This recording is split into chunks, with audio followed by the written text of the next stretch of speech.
کسی جگہ پر ایک تاجر رہتا تھا، اس کی بہت ہی خوبصورت بیوی تھی۔ آپس میں بڑے اچھے معاملات چل رہے تھے، دونوں میاں بیوی بڑی محبت کرتے تھے اور بظاہر ان کی زندگی میں کوئی اس طرح کا مسئلہ نہیں تھا کہ لگے کہ ان دونوں کے اندر کوئی تفاوت ہے۔ اب وہ تاجر تجارت کے لیے کسی اور جگہ پہ جاتا، وہاں 10 دن 15 دن رہ لیتا اور بیوی اس کی اپنے یہاں گاؤں میں رہتی۔ لیکن اس کی بیوی کو یہ شک ہو گیا کہ میرا خاوند نے اس جگہ پہ کوئی شادی دوسری کی ہوئی ہے۔ اس کی بیوی نے کیا کیا کہ اپنی خادمہ کو تلاش کیا جو کہ بہت اچھی تھی، اور پھر اسے کہا کہ میں تمہارے ذمہ ایک ایمانداری والا کام لگانے لگی ہوں۔ پھر اسے بتایا کہ میرا خاوند جہاں تجارت کے لیے جاتا ہے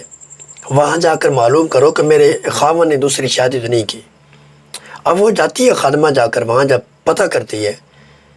تو پتہ چلتا ہے کہ واقعی اس کے خاوند نے وہاں پہ شادی کر رکھی ہے۔ یہ بڑے سچے زمانے کی بات ہے اور تاریخی بات ہے یہ۔ اب جب اسے پتہ چلتا ہے کہ وہاں پہ شادی میرے خاوند نے کی ہے، کیونکہ خادمہ واپس آ کر اسے بتاتی ہے کہ وہاں میں نے معاملات دیکھے ہیں تو مجھے علم ہوا ہے کہ وہاں اس نے شادی کر رکھی ہے اور بیوی کو اس نے گھر دے رکھا ہے۔ جب یہ 10-15 دن کے لیے تجارت کے لیے جاتا ہے تو اس کے پاس یہ رہتا ہے۔ اب جب بیوی کو یہ سارا علم ہو گیا تو وہ کہنے لگی ایک تو طریقہ یہ ہے کہ میں شور مچا دوں، اس میں یہ ہے کہ میرا خاوند اس کا سر جھک جائے گا کیونکہ چھپ کر شادی کی تھی ہے شریعت کے مطابق۔ تو اب یہ ہے کہ خاوند اگر مجھے کہہ دے کہ جا تو جو مرضی کر لے، میرا شرعی حق تھا، میں نے شادی کی ہے،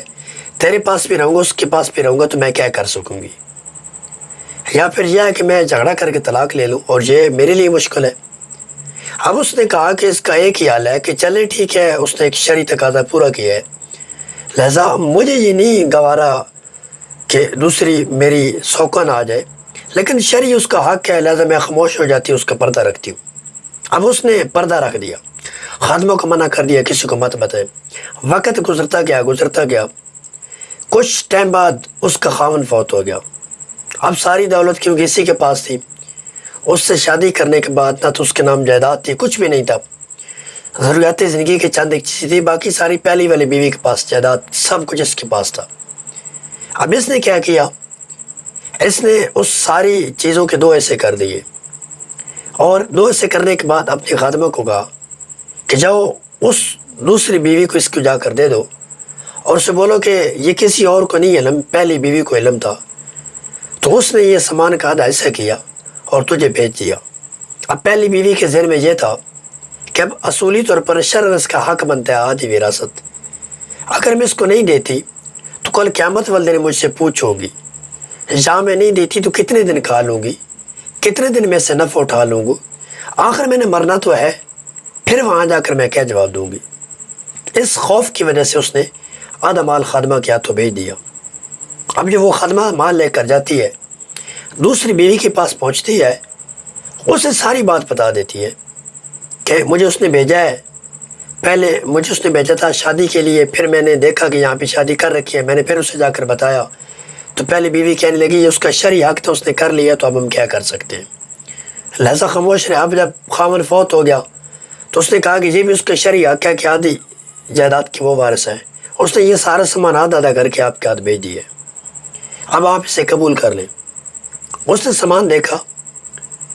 تو وہ کہنے لگی کہ اصل میں یہ سارا سامان تم واپس اس کے پاس لے جاؤ، بات یہ ہے کہ اس کے یہاں 1 ہفتہ پہلے جو آپ بتا رہی ہیں کہ موت آئی سی اس کی، یہاں جب آخری دفعہ آیا تھا تو 1 ہفتے میرے پاس رہا، تو اس وقت اس نے مجھے طلاق دے دی تھی۔ اب کیونکہ طلاق مجھے ہو گئی تھی تو شریعت یہ کہتی ہے کہ یہ میرا حق اس مال پہ نہیں بنتا۔ اب اگر میں لے لوں، آپ کو تو نہیں پتہ، یہ یا اسے پتہ ہے یا مجھے پتہ ہے کہ مجھے طلاق ہو چکی ہے، اگر میں آپ کو نہیں بتاتی تو آپ کو نہیں پتہ چلتا اور میں مال لے لیتی تو وہی بات ہے، میں کتنے دن کھا لیتی، کتنے دن اس کو سنبھال کر رکھتی، کتنے دن اس پہ راج پہ کر لیتی، آخر مرنا تھا، وہاں جانا تھا، نامہ مال سامنے ہوتا، ہر چیز سامنے آ جاتی، پھر میں وہاں کیا جواب دیتی۔ یہ اس دور کی بات ہے، وہ سامان اٹھا کر واپس آ جاتی ہے۔ یہ کتنے سچے لوگ تھے کہ حرص نہیں تھی مال کی، تب ان کے اندر سکون تھا۔ آج کمی نہیں ہے، ہم جھوٹ بولتے ہیں، کھانا اچھی طریقے سے کھا رہے، کپڑا اچھی طریقے سے پہن رہے ہیں، ہمارے ہاں جوتی ٹوٹتی نہیں ہے تو ہم نئی لے کر رکھ لیتے ہیں، سردیاں شروع ہونے سے پہلے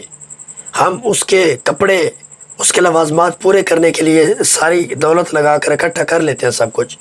گرمیوں کے لیے علیحدہ لباس اکٹھا کر لیتے ہیں، پتہ چلتا ہے کہ اب ریٹ اپ ہونے والا، موٹر سائیکل خرید لیتے ہیں، کمی نہیں ہے ہمارے پاس۔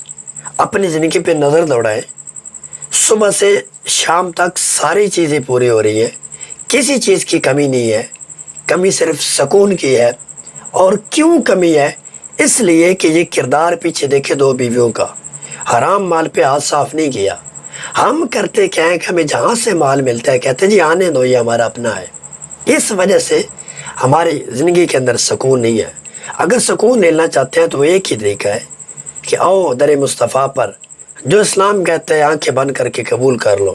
جس دن یہ چیز آ جائے گی، اسلام پہ عمل ہو جائے گا، اس دن اگر کھانے کے لیے کچھ نہ ہوگا، پہننے کے لیے کچھ نہ ہوگا، پھر بھی دیکھنا سکون لازمی ہوگا۔